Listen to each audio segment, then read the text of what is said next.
Well, this one did not have a problem. Well, this show didn't have a problem picking up a season 2. We're not gonna throw that much shade, but we know who that was for. Listen, I'm gonna talk about episode 5, Ruston, Louisiana. Then we're gonna talk about episode 6, Spartanburg, which was cut short due to the pandemic with COVID-19. We got to learn a lot about Eureka, Bob, and Shangela. All right, let's go ahead and play the themes.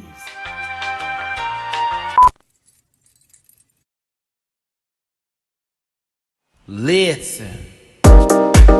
Yeah! Yes, God! Oh. Get that out of there!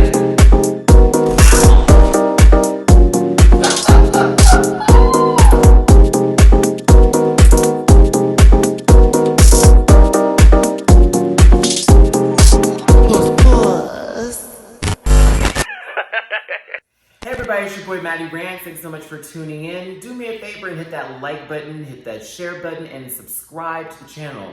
Be a part of the Rant Pack family. And for those of you who are new, hey babies. And for those of you who've been here, puss puss. Follow me on my social media links. That's at MattyRants on both Facebook and Instagram.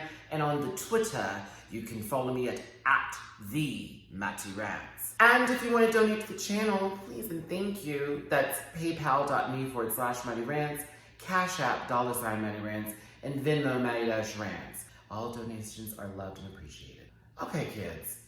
It has taken me a little while to get to episode 5 and 6. I did not know the show was going to go to 8 episodes, which is why I sort of sat back for a little bit. And most of you knew I was moving to Las Vegas, transitioning from going to LA to Houston to Vegas, trying to get back to LA again. So you know this is a lot going on for me. But I finally got to sit down and watch these episodes. You know I'm an emotional monster. Well, you know I'm an emotional angel. And so, of course, with the Ruston, Louisiana one, I was crying in many, many moments. I'm gonna break that down for you. And then I wanna go to the last episode, the Spartanburg, South Carolina, that never took place or came to be. And we ended up having a great, if this was a documentary of Bob, Shangela, and Eureka, like a mini one, just a snippet into their life, we're here. You did that with that last episode because I got emotional. And you gave my sis, shout out to you, Lady Shug, some love. Oh my gosh, I can't wait to get to that part because Lady Shug has reached out to me via Instagram and we talked a little bit.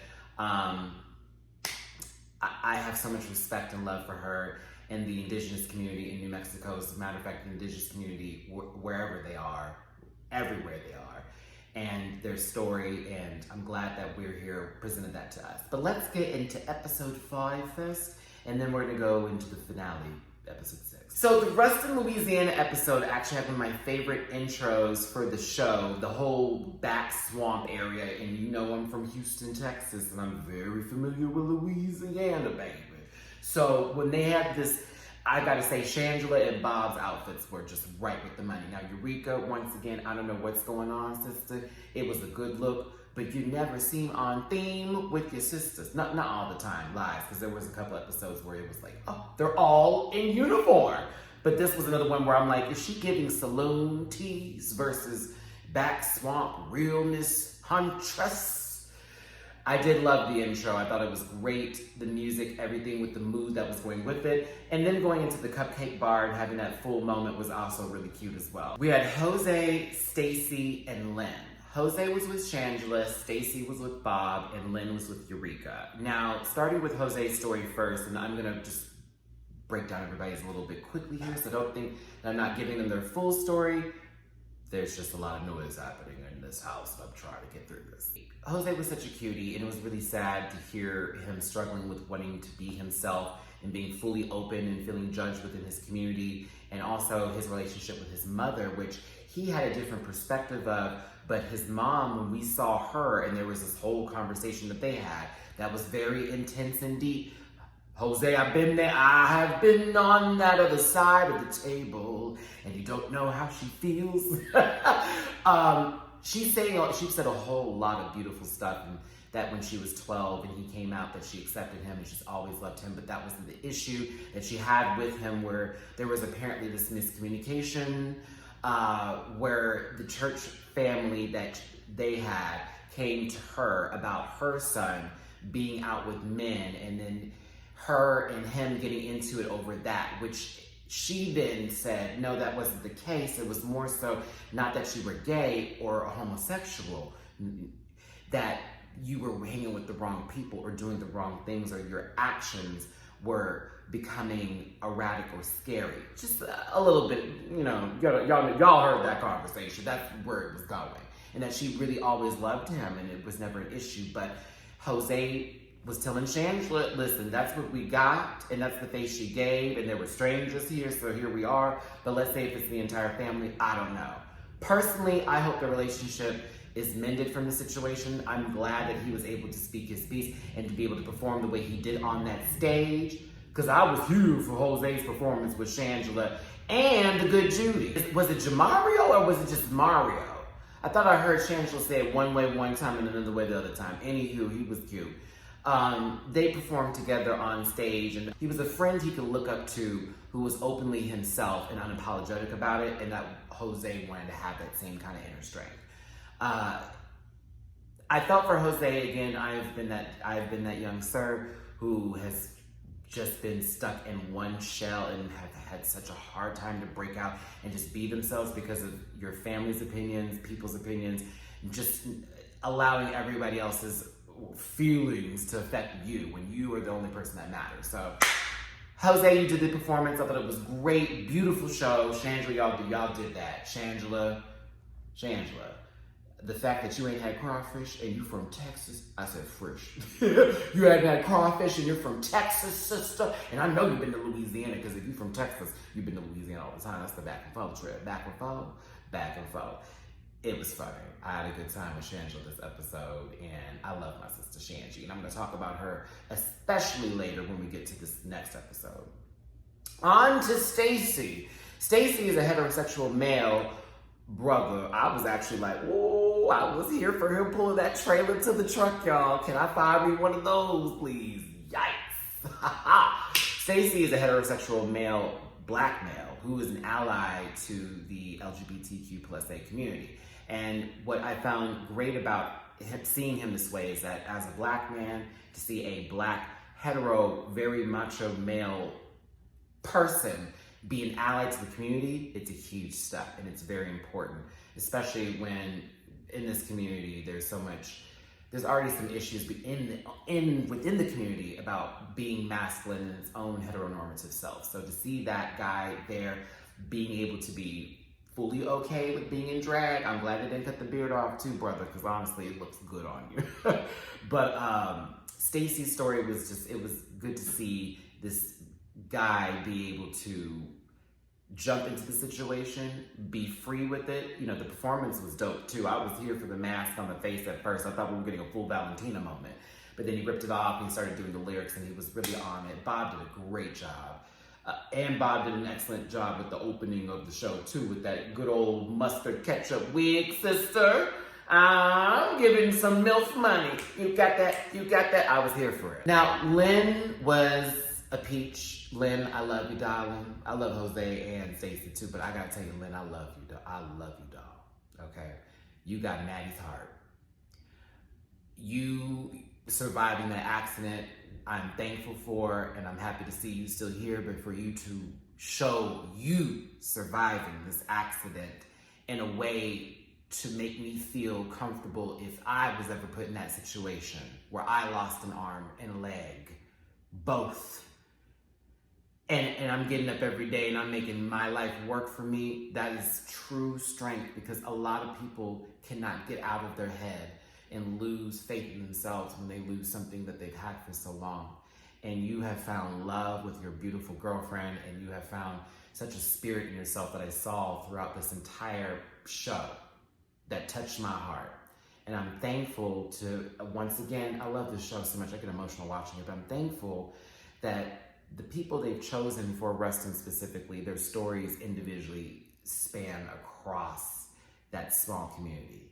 And it's such a span that it actually expands across not just the United States, but the world in terms of people and where they're at and what they're facing and what they need to become and what they choose to believe in or who they want to be or who they want to love.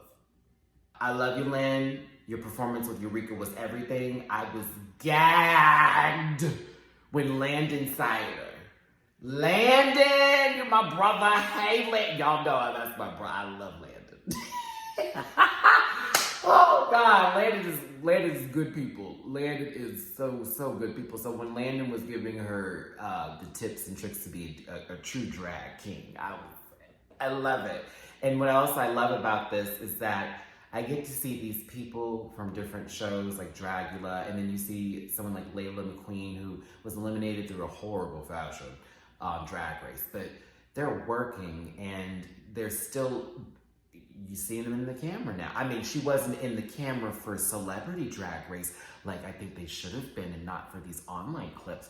But for We're Here, they're showcasing the people who are also helping them with the process of becoming these characters or these drag queens, these drag daughters, so they can express themselves. There's so much to this with We're Here, and that's why I really, really, really love this show.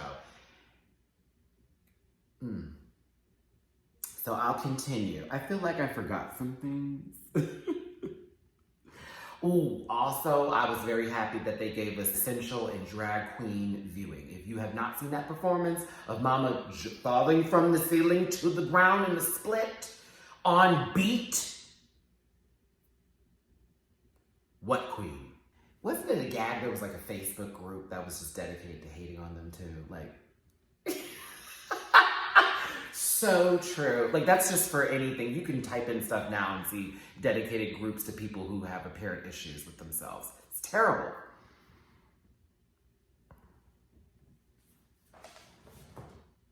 Oh, I was also hyped for the Mardi Gras Festival too. That was also a gag. I'm jealous of Shangela getting some good red Kool-Aid. I already know that little food truck that she went to, Shangy, I already know. That was some right Kool-Aid, like diabetic level Kool-Aid, okay? The sugar don't stop, still going. The sugar don't stop, still. That's Kool-Aid, sister. Like, go ahead and just ruin your arteries. Oh, okay, y'all. Okay, let me get off the resting. It was a great episode. Loved it, loved it, loved it. I'm so happy this got picked up for season 2, but I'm going to talk about that in just a second. Let's get to the Spartanburg episode now. So for the Spartanburg, South Carolina episode, that was a little interesting because, oh, my hair. See, the Spartanburg episode was interesting because it started off with, oh, we made it to Spartanburg, South Carolina. Eureka's like, I live 2 hours from here. I was like, oh, we're about to get into somewhere close to where Eureka's from. Great, we're going to learn more about Eureka. Interesting. Bob and Shangela along for the ride, and cut. We have a nice notification about filming having to halt due to the pandemic with COVID-19. I'm gonna give y'all a little inside tip. I knew this was happening because I knew some people who were working on the show at the time. And when they had mentioned filming had stopped, my heart stopped because I was like, is the show not going to air? I honestly thought We're Here wasn't going to premiere anymore because of this, or it was going to be pushed back, or it was going to ruin the show, and I got so upset. I'm not going to tell you who it was that told me, but they were working on the show, and I got so nervous. Y'all do not know. I was like, we need this for Bob and Shangy and Eureka. We need this. This has to be something more than just Drag Race with these people. Like, I got so upset. But luckily that wasn't the case. They continued on the show. Sorry, I had my moment. I was really mad, y'all. I was pressed. But to hear, again, season 2, let's continue. So we got into the beginnings. These are the makings of you. That was horrible. Well, I mean, horrible, but good enough to be safe for a talent show or a variety show on Drag Race. We find a lot about we find out a lot about Bob, Eureka, and Shangela. Bob growing up in Columbus, Georgia, Eureka in Bristol, Tennessee, and of course, we know Shangela the Quakeful Watley from Paris, Texas. I can relate to everyone's story, and it's gonna be hard for me just to simply go through everyone's beginnings. I'm gonna try to do this without getting emotional. I'll start with Eureka first. Eureka's story was, I'm glad to hear it. And Eureka's journey, I gotta give some love to. Depression is something that I have denied most of my life, but then realized later on when I got in my late 20s and 30s what I was really facing. And so that is something that you can conquer, but while conquering it, you still have to fight off those demons sometimes. How Eureka was going through school and the way she was presenting herself was like a gag. It was this, I never thought I would ever see Eureka in that kind of position or place looking that butch ever in life, ever. And then to hear her story with her family and her mother and just the way, how everything grew up for her, it was definitely something to see. But I gotta say that I'm glad to know more about Miss Eureka, and I'm glad this was the platform we got to see it on. Bob's journey, you know, I have a little bit more of a closer connection to Bob and Shangela, and it's not just in the sense of me liking them more, but also as a black man, a black gay man who's now trying to find his way into this drag universe, and seeing Bob and Shangela's story really was touching. But Bob's was amazing because of Bob's beginnings and drag saving Bob's life. Bob had a conversation about the 3 minutes on stage and how it's like everything that you're doing right now, it just drains you and it takes so much away from you, but then you put so much work and your effort into just these 3 minutes that you get to be on stage, to make an audience laugh, to cry, to scream, to shout, to clap, to tip, whatever. And in those 3 minutes, your life is given. I swear on it, when Bob said that, I started to cry so much because I feel that way when I do my YouTube videos.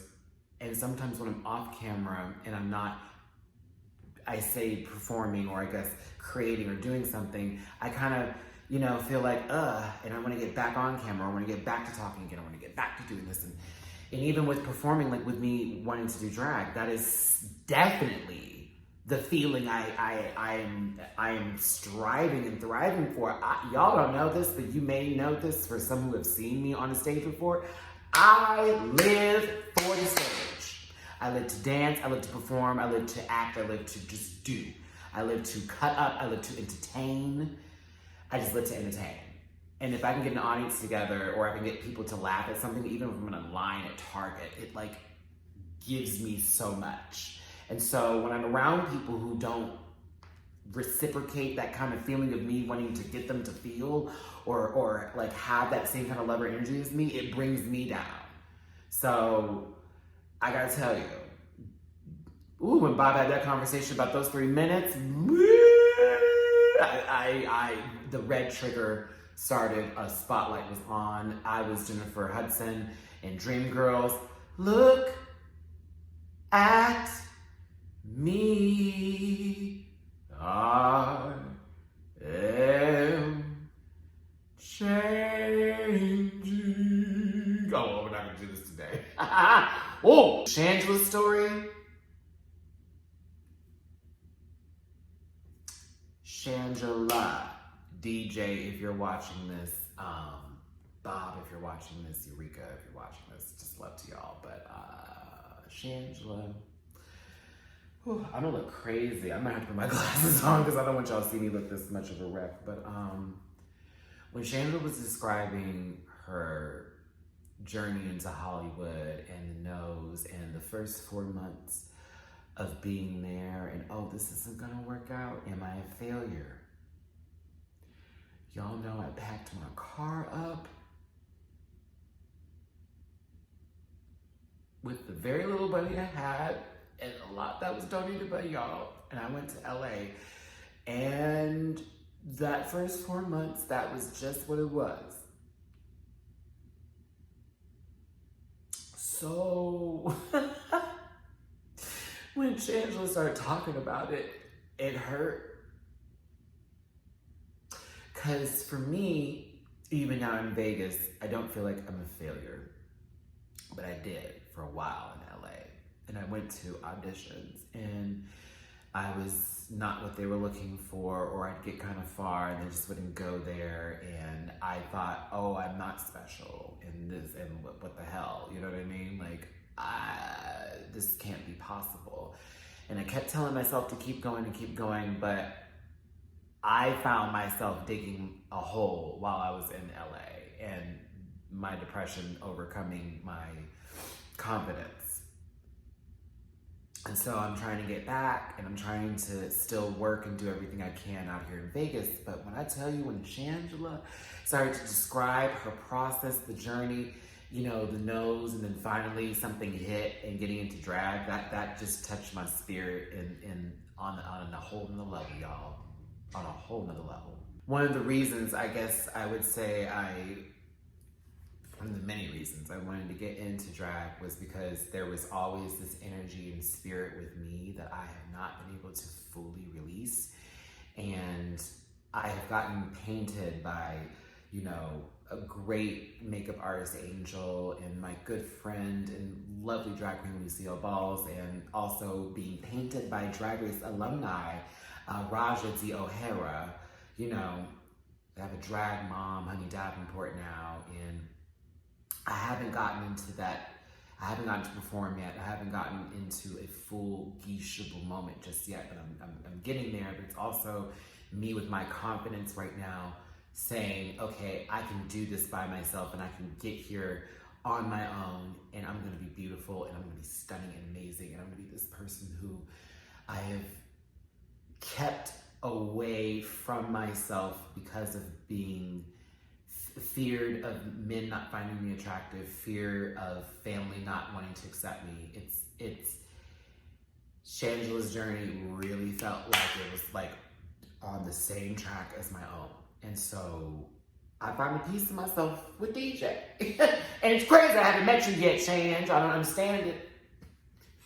I don't understand it. I met Bob and Eureka. Where you at, sister? She's busy, a working professional. But this show, I also was happy they showed individual drag performances from Eureka and Bob and Shanji, and it was really good to see. They were from different times in the show.